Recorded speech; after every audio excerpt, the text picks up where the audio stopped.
Hari ini aku mau bikin cemilan yang enak, yang pastinya cara buatnya itu mudah banget. Dan yang pastinya bahan-bahannya itu cukup terjangkau, karena cuman pakai takaran sendok aja, tapi bisa jadi cemilan seenak ini loh.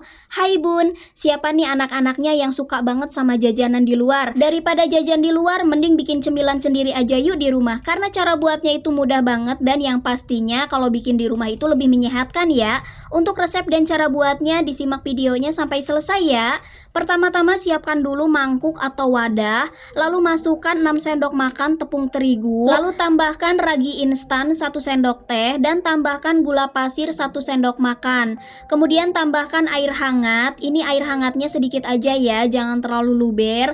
Lalu diaduk-aduk adonan tepung terigunya sampai teksturnya itu mengental, atau teksturnya itu sampai kurang lebih seperti ini ya. Nah kalau misalkan teksturnya udah kurang lebih seperti ini kita diamkan, lalu kita tutup pakai tutup apa aja dah yang ada di rumah. Lalu ya, kita sisihkan dulu adonannya, kita diamkan dulu adonannya kurang lebih sampai 45 menit ya. Oke, lanjut kita beralih ke sosisnya. Untuk sosisnya di sini aku pakai 6 piece. Untuk merek sosisnya disesuaikan aja ya. Biar hasilnya jadi lebih banyak, ini sosisnya aku potong lagi menjadi 2 bagian. Kemudian tusuk pakai tusukan sate. Lakukan sampai sosisnya itu habis ditusuk pakai tusukan sate ya. Ini jadinya itu 12 piece. Nah, berhubung di sini itu tusukan satenya itu kepanjangan, jadi biar nanti pas gorengnya itu nggak ribet, ini aku potong lagi si tusukan satenya. Jadi nanti pas digorengnya itu nggak ribet aja ya.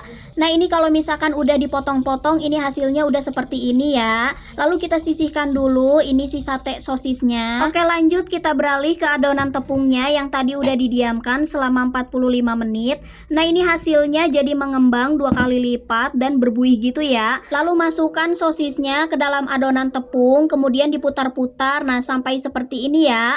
Lalu dibalurkan ke tepung panir atau tepung roti. Nah ini kurang lebih seperti ini hasilnya. Nah kalau misalkan udah dibalur pakai tepung panir, ini kita sisihkan dulu. Lalu ambil lagi sosisnya dan lakukan hal yang sama sampai adonannya itu habis ya.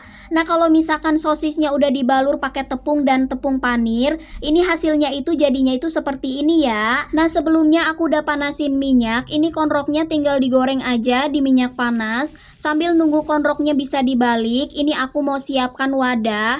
Untuk konroknya ini aku nggak goreng semua, jadi mau aku stokin di kulkas buat frozen food. Jadi kalau misalkan mau konrok lagi itu tinggal digoreng lagi. Nah ini hasilnya kurang lebih seperti ini. Ini tinggal ditaruh aja di kulkas. Oke, lanjut kita beralih lagi ke penggorengan. Ini konroknya udah bisa dibalik. Nah kalau misalkan permukaannya udah kecoklatan seperti ini tinggal dibalik aja ya. Lalu dimasak sampai permukaannya itu merata kecoklatan. Lalu kita tiriskan dulu konroknya agar minyaknya itu nggak terlalu banyak ya. Nah kalau misalkan udah ditiriskan, ini tinggal disajikan aja ke dalam wadah atau piring. Biar lebih mantep, jangan lupa tambahkan saus sambal ya. Mudah banget kan cara buatnya? Yuk dicobain di rumah. Selamat mencoba. Semoga berhasil ya masak-masaknya. Assalamualaikum.